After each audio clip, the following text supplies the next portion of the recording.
ወርካ ድቤ ቤት ሄደ። እናም እንግዲህ ሲሎና በጣም ደብድቧ ስለነበረ ፊቷን ሰውነቷን እንዳለ ቆሳስሎ ሲያገኛት በጣም ነው የተሰማው። ምክንያቱም እሱ ጋር በነበረችበት ሰዓት በጣም ሰላሟን አግኝታና በሰላም እየኖረች ሳለ ድቤ ደግሞ ሚስቴ ናት እንደፈለግኩ ማድረግ እችላለሁኝ ብሎ ወደ ቤቱን አስፈራርቶ እየወሰዳት እንደነበረ ታስታውሳላችሁ። ሰላም ሰላም! ውድና የተከበራችሁ የዩቲዩብ ተመልካቾቼ እንዴት ናችሁ? ደህና ናችሁ? በያላችሁበት ዓለም ዳርቻ ሰላማችሁ ብዙ ትርፍ ይበልልኝ። ለዚህ ቻናል አዲስ የሆናችሁ ላይክ፣ ሼር፣ ሰብስክራይብ ማድረጋችሁን አትርሱ። እንዲሁም ቪዲዮ እስከ ፍጻሜው ድረስ አብራችሁን ቆዩ። ዛሬ እንግዲህ ሲሎና ድራማ ክፍል 5 ይዤላችሁ መጣሁኝ። እንግዲህ ዛሬ ክፍል 5 ከባለፈው እየቀጠለን ይዤላችሁ መጥቻለሁኝ። እስከ ቪዲዮ ፍጻሜ ድረስ አብራችሁን ቆዩ። ወርካ ወደ ድቤ ቤት ሄደ። እናም እንግዲህ በጣም ባየው ነገር በጣም አዝኖና በጣም ተክዞ ሲሎናን እየተመለከታት ነበረ። ድቤም እንግዲህ ከክላስ በኩል ብቅ አለ። እንዴት ብደፍራኝ ነው ቤቴ ድረስ በምትመጣው? እንዴት ብደፍራኝ ነው ቤቴ ድረስ የመጣው? በማለትም ቆይ አሁን ጠብቀኝ በማለትም ወደ ውስጥ ገብቶ መሳሪያውን አውጥቶ እስከሚወጣ ድረስ ወርካም ለሲሎና ከዚህ አሁን ማምለጥ አለብን፣ አሁን ከዚህ በላይ ሊያደርግሽ ይችላል፣ እስቲ አሁን ያለሽበት ሁኔታ ራስሽን ተመልከቺ ታይ ሲሎና በማለትም ምክር ይሰጣታል። ሲሎናም እንግዲህ በባሏ እንግዲህ ያየችውን እንግዲህ ግፍና ጭካኔ በስቶባት ከወርካ ጋር በሩን ዘግተው ይጠፋሉ። ከቤት ግን ከድቤ ቤት እንደወጡ ቀጥታ የሄዱት ወርካ ቤት ነበረ። የወርካ ቤትም ስለሚያውቀው ድቤ ተከትሏቸው ይሄዳል። እናም እንግዲህ መሳሪያውን አንስቶ ሁለቱንም ያስፈራራቸው ጀመር። ከሴት ኋላ አትደበቅና ወደፊት ለፊት ቁም በማለትም ለወርካ ይዝትበታል። ወርካም እንግዲህ በፍጹም እኔ ያልደበቅም መቼም ተደብቄም አላቅም፣ ግን ሴት ላይ እጅ ማንሳት ወንድነት አይደለም በማለትም ይነግሯል።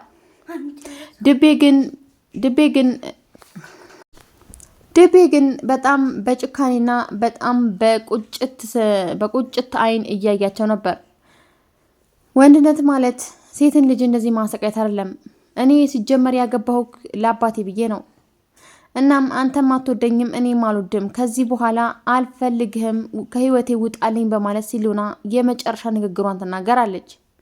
ወርካ ግን አሁንም ትክደኛለች ብሎ አይኗን እያየ ነበር። አልፈልግህም በዩ ንገሪው እያለ እያስጨነቃት ነበር።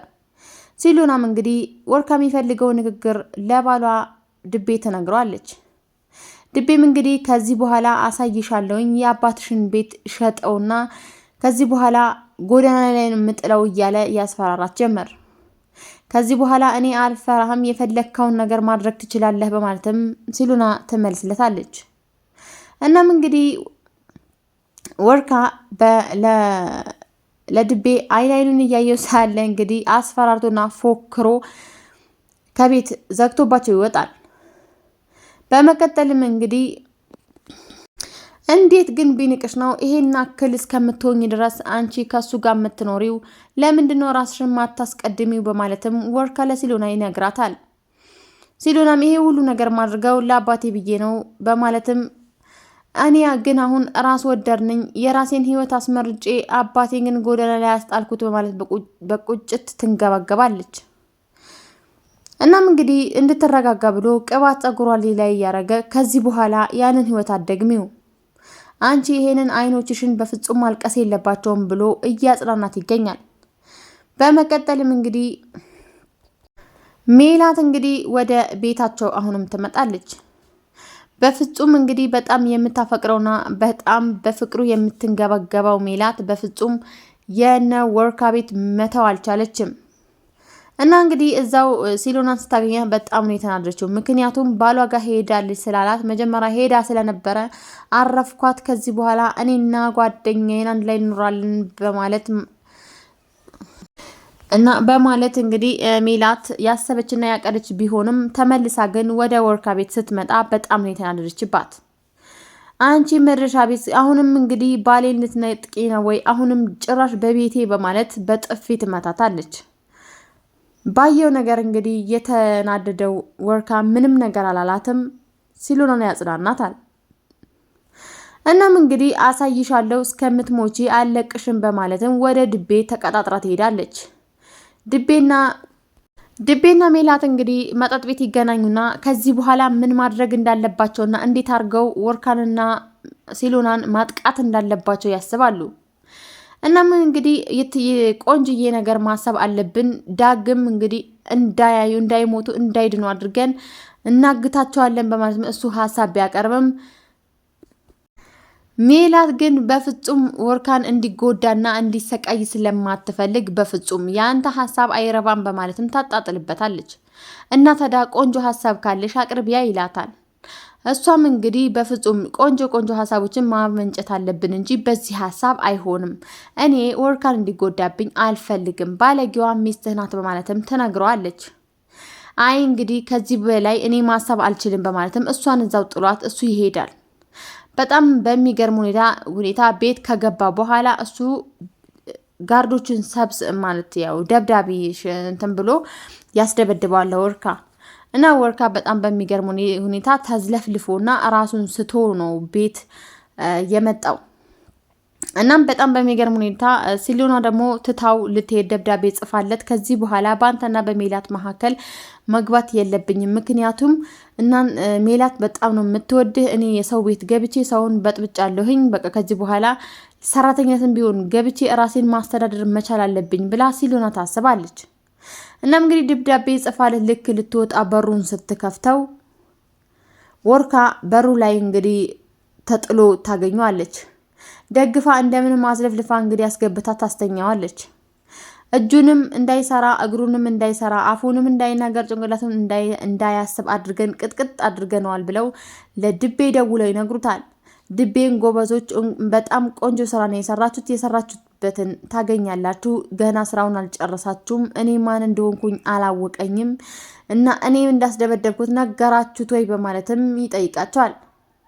እንግዲህ እነዛም ደብዳቤዎች አዎ በደንብ አድርገን የነገርነው እንዴታ በማለትም ይመልሱለታል። ድቤ በጣም ደስታ ተሰምቶታል፣ በጣም ደስ ብሎታል። ግን ደግሞ ማውራትና መናገር መራመድም የማይችለው እንግዲህ ወርካ ቤት ከገባ በኋላ ሲሎና በጣም ትገረማለች፣ በጣም ተታማማለች። ምክንያቱም የሱ ሁኔታ ስታይ በጣም በራሷ ያዘነችው በእኔ ምክንያት ነው ይሄ ሁሉ የሚሆነው በማለትም ራሷን ትጻጸታለች። እናም እንግዲህ ራሷን ወቀሰች። በጣም ነበረ እንትን ያለችው። ግን በዚህ ሁኔታ ላይ ሆነ ጥዬ ባልሄድ በጣም ደስ ላይ ነበር፣ ግን ደግሞ አልችልም። አሁን አንተ ከነቃህ ያው ከእንቅልፉ ከነቃ እንግዲህ ያው ወደ ራሱ ሲመለስ ሊሄድ ስለማይሰጠኝ ቀድሜ ሊሄድ በማለት እንግዲህ በሩን ዘግታበት ትሄዳለች። እናም እንግዲህ ልክ በሩን ከፍታ ልትወጣ ስትል ሜላት ትገባለች። ወዴት ነሽ በማለትም ትጠይቃታለች። እሷም እንግዲህ ከዚህ በኋላ ወደ ህይወታችሁን ዳግመኛ ላልመለስ ልወጣላችሁ ነው በማለትም ትነግራታለች። በጣም ደስ ይላል፣ ጥርግ በይ በማለትም ልታልፋት ስትል ግን ወርካ ተኝቷል፣ ትንሽ ማታ ስላመመው በፍጹም እንዳትቀሰቅሹ በማለትም ማስጠንቀቂያ ትሰጣታለች። ኧረ እባክሽ ማታ ምን ስታደርጉ ቆይታችሁ ነው አሁን እንደዚህ የተኛው በማለትም ሽቶ አይኗ ላይ ረፍረፋባት ገፍትራት ትገባለች። እንግዲህ ወርካ ጋር ስትገባ ወርካ የለም ራሱን ስቷል፣ ተደብድቧል ምናምን ነገር። እናም እንግዲህ ስትሮጥ ትወጣላ። ምን አድርገሽው ነው? ምን አብልተሽው ነው? ምንድነው ያደረግሽው? በማለትም ለሲሎና ልታንቃት ስትነሳ ወርካ ግን እየሰማቸው ነበርና ተነስቶ ወደ ሳሎን ይመጣል። እናንተ ቆይ ምንድነው የምትሆኑ? ምን እያረጋችሁ ነው? ምንድነው እየሆናችሁ ያላችሁት? ብሎ በጣም በንዴት እየጮህባቸዋል። ግን ሲሎናና ሜላት ተያይዘው ነበር። ሰላም ውድና የተከበራችሁ የይና ዩቲዩብ ቤተሰቦች በዚህ ቪዲዮ ላይ አስተያየት ካላችሁ ኮሜንት ላይ አስቀምጡልኝ። እንዲሁም የደውል ምልክቷን በማጥቆር ቶሎ የምለቃቸውን ቪዲዮ ቶሎ እንዲደርሳችሁ ማድረግ ትችላላችሁ። እንዲሁም ላይክ፣ ሼር፣ ሰብስክራይብ ማድረጋችሁን አትርሱ። እስከ ቀጣይ ድረስ ቸር ቆዩልኝ።